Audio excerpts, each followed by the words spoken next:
У Беларусі ў разгары галоўная спецаперацыя года – бітва за ўраджай. І пакуль звычайныя камбайнеры і трактарысты зранку да цемнаты працуюць у полі на знос, за іхнымі спінамі разгортваецца сапраўдны фарс. Шчырым хлебаробам нізкі паклон, а вось тым, хто ператварыў жніво ў вайскова-каральную акцыю, асобная падзяка за тэатр абсурду. Калі вам здаецца, што аграрыям душна ад ліпеньскай спёкі, вы проста не бачылі колькасць кантралёраў. На палях сінявокай сёння больш кашуль з пагонамі і чыноўніцкіх касцюмаў, чым камбайнаў. КДК, МУС, пракуратура, Мінсельгасхарч. Не кантраляваць, а дапамагаць, рапартуюць яны з кабінетаў. Праўда, за стырно камбайна ці з рыдлёўкай у гной ніхто сядаць не спяшаецца. Выключэнне Юры Караеў, які час ад часу выбіраецца ў поле паказаць вяскоўцам, з якога боку трымаць рыдлёўку. Выравняць, акультурыць.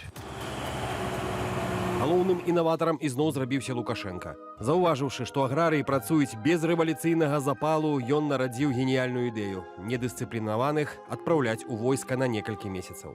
В армію обычными солдатами.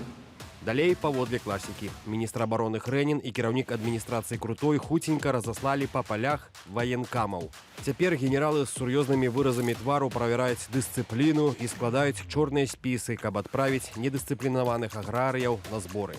Не засталіся ў баку і МУС. Каб залапіць дзіркі ў штанах, на зернесушыльныя комплексы пачалі заганяць дэсант засуджаных і тых, хто стаіць на ўліку ў інспекцыях. Чыноўнікі ганарліва называюць гэта сацыяльнай адаптацыяй. Пры гэтым улады шчыра здзіўляюцца, і чаму ж гэта ў рэгіёнах па-ранейшаму зліваюць паліва з трактароў.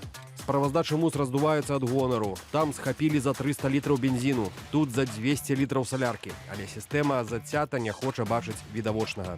Калі заробкі ў калгасах такія, што на іх можна выжыць хіба што малітвамі, а маёмасць лічыцца нічыёй, выхаваўчыя гутаркі генералаў не дапамогуць. Спроба спыніць эканамічны калапс пагрозамі і ваенкаматамі. Гэта спроба тушыць пажар той самай саляркай.